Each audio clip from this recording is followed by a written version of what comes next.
Hi viewers, இன்னைக்கு நம்ம ஒரு அன்பாக்சிங் தான் பார்க்க போறோம். இது என்ன அன்பாக்சிங் கேட்டீங்க? டாய் அன்பாக்சிங். என்ன செக்ஷன்ல டாயை பத்தி பேசுறதுன்னு கேட்டீங்க.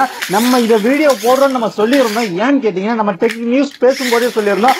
சம்மர்ஸ்ல பிப்கார்ட்ல போயிட்டு இருக்கு. அதுல ஒரு டாய் எக்ஸைட்டிங்கான ஆஃபர்ல பாத்திருந்தோம். அந்த ஆஃபர்ல வாங்கியிருக்குன்னு சொல்லியிருந்தோம். அந்த இதோட அன்பாக்சிங் தான் நம்ம இதை பார்த்தோம். அன்பாக்சிங் நம்ம ஏற்கனவே பண்ணிட்டோம். பண்ணதுக்கு அப்புறம் நம்மள்ட்ட இருந்துச்சு 2 டாய் கிஃப்ட் பண்றோம். 2 காரா இதுல மொத்தம் 4 கார் இருந்துச்சு. 4 கலர் வேரியன்ட்ல இருந்துச்சு. பாக்குறதுக்கு அவ்வளவு சூப்பரா இருந்துச்சு. இதை நம்ம ரீட்டைல்ல அதாவது கோயில் ஃபங்க்ஷன்லாம் 100 ல இருந்து 150 ரூபாய் வரைக்கும் விற்கிறாங்க. கொஞ்சம் சைஸ் மட்டும் பெருசா இருக்கும். ஆனா இது பாக்குறதுக்கு சூப்பரா இருந்துச்சு. இந்த கார் ரப்பர் டைப்ல கொடுத்திருக்காங்க. வீல்ஸ்லாம் பிளாஸ்டிக் தான். அந்த காரோட ஸ்பெஷல் என்னன்னு கேட்டீங்கன்னா, இந்த கார் டைவ் அடிச்சு போற மெத்தட்ல கொடுத்திருக்காங்க. அது மட்டும் இல்லாம இந்த கார் ஓடும் போதே மான்ஸ்டர் ட்ரக்ன்ற மாதிரி யூடியூப்ல நம்ம வீடியோ எல்லாம் பார்ப்போம். அந்த மான்ஸ்டர் ட்ரக் எப்படி ஜம்ப் பண்ணி போவோமா, அந்த கார் அதே மெத்தட்ல தான் ரெடி பண்ணிருக்காங்க. பாக்குறதுக்கு அவ்வளவு சூப்பரா இருக்கு. எனக்கு பிடிச்ச வரைக்கும் இந்த கார் ரொம்ப பிடிச்சிருக்கு.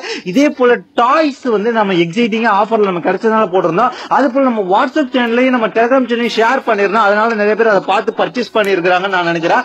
அது மட்டும் இல்லாம இது பாக்குறதுக்கு அவ்வளவு சூப்பரா இருந்துச்சு. நல்ல மெட்டீரியல்ல தயாரிச்சு இருந்தாங்க. ஆனா பிளாஸ்டிக் ரொம்ப ஹெவியான பிளாஸ்டிக், ஸ்ட்ராங்கான பிளாஸ்டிக் கிடையாது. இருந்தாலும் இந்த கார் ஓடுறத பார்க்கும்போது எனக்கு அவ்வளவு பிடிச்சிருந்துச்சு. இந்த மாதிரி எக்ஸைட்டிங்கான டாய்ஸ பத்தி உங்களுடைய கருத்து நம்ம ஏன்னா கேட்டீங்கன்னா நம்ம சொல்லி இருந்ததுக்காக இந்த மாதிரி அன்பாக்சிங் பண்ணி காமிச்சிருந்தோம். இதை பத்தி உங்களுடைய கருத்து நான் கீழே உள்ள கமெண்ட்ஸ் பண்ணுங்க. இந்த 4 டாய்ஸ், இந்த 4 காரையும் சேர்த்து மொத்தமே 146 ரூபாய்க்கு. அதுல பிளிப்கார்ட் 10 ரூபாய் எக்ஸ்ட்ரா போட்டிருந்தா. அந்த எக்ஸ்ட்ரா போட எதுக்குன்னு கேட்டீங்கன்னா டெலிவரி சார்ஜ், அது மட்டும் இல்லாம பிளாட்ஃபார்ம் கட்டணும்னு வாங்கிருந்தோம். அதனாலதான் இந்த காசு இதை வாங்கியிருக்கிறோம். இதை பத்தி உங்களுடைய கருத்து என்னது கீழே உள்ள கமெண்ட்ஸ் பண்ணுங்க. தேங்க்ஸ் ஃபார் வாட்சிங்.